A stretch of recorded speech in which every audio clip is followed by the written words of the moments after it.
Hey guys, welcome to another episode of the Healthy Living Sessions podcast. This is Philip Sessions bringing you some more knowledge.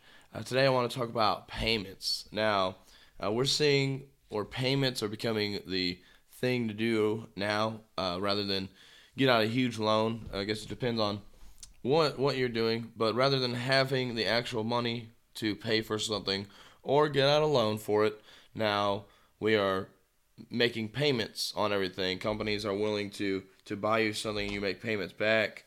Um, Also, places are willing to do this rather than you have an actual loan on it. That way, you get the gift right now. And so this goes with immediate gratification. People are too impatient to wait.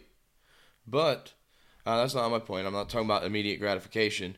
But do you ever wonder why you don't have any money at the end of the month or the end of the year? Well, it's probably because of things like this. Your mindset that, oh, I'll just make this payment.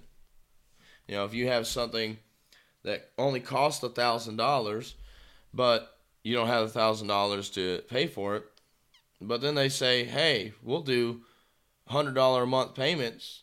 And you're like, oh, great, $100 a month payments. I don't have to pay $1,000 right now, but you get that. You might get that item now, but now you've got 10 months to pay on it. And now some of these, they'll even go lower than that. They might say $20 a month.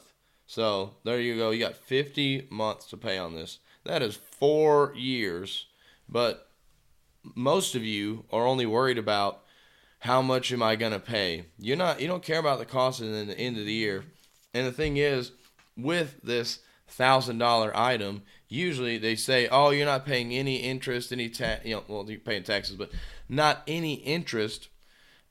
And then they charge you for that somewhere. It's somewhere in there, but you might not see it. And that's the problem. You guys don't look at how much something costs. You'd rather look at how much that payment is. And it's really prevalent now with cars. People don't care how much a car costs, don't care how much it depreciates. They just want to buy a car. And so, how much is the payment? Is always the question. You can ask any car salesman. They're more worried about the payment than how many months they're paying for it, which now you can get up to a 10-year loan, which is crazy to me because in 10 years, you're not going to want that car after 2 years. So what do? You have a 10-year loan. You've only paid 2 years on it. Now you roll like $10,000 in negative equity into your next 10-year loan, which is just beyond me.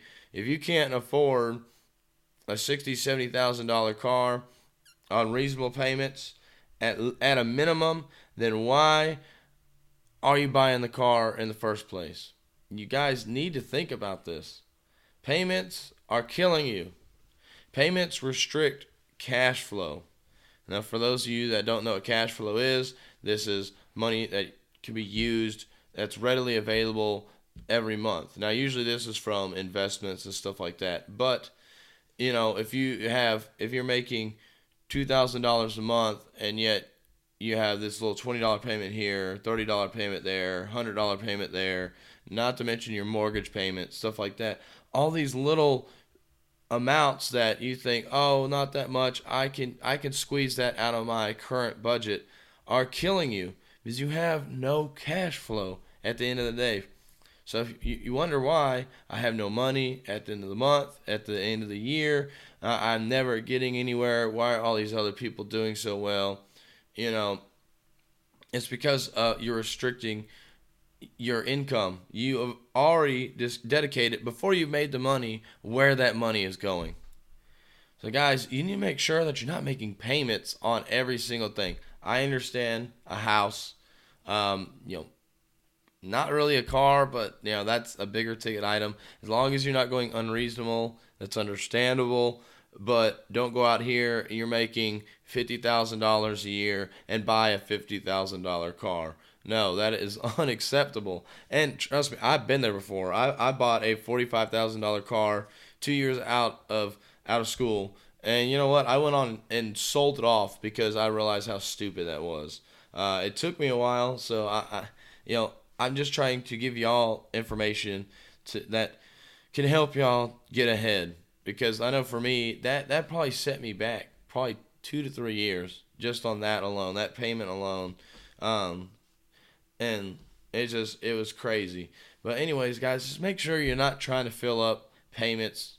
Look at the total cost of something, and if you can't afford it right now, then you can't afford it at all. Just being able to afford payments does not mean you can afford something. So I hope this message will help you out, will help you think about your life. And I know with Christmas being here, or just passed, that this is the time of year everybody puts everything on credit. Christmas comes once a year. We all know when it comes, December 25th. So think about it now. Start putting back $10, $20 a month right now. That way it's savings, a little different than making payments. It's savings. It's money that is yours. It stays yours until you put it out to pay for something. And I guarantee you having to take that cash out of your savings account to pay for all these gifts, these high dollar gifts that you buy people, that it's going to hurt more than you just swiping a credit card. So guys, stop worrying about payments. Start thinking about what you're doing with your money, and make sure that you're trying to increase that capital and try and increase that money that you keep for yourself. So guys, this is Philip Sessions with the Healthy Living Sessions podcast. I hope y'all have a blessed day.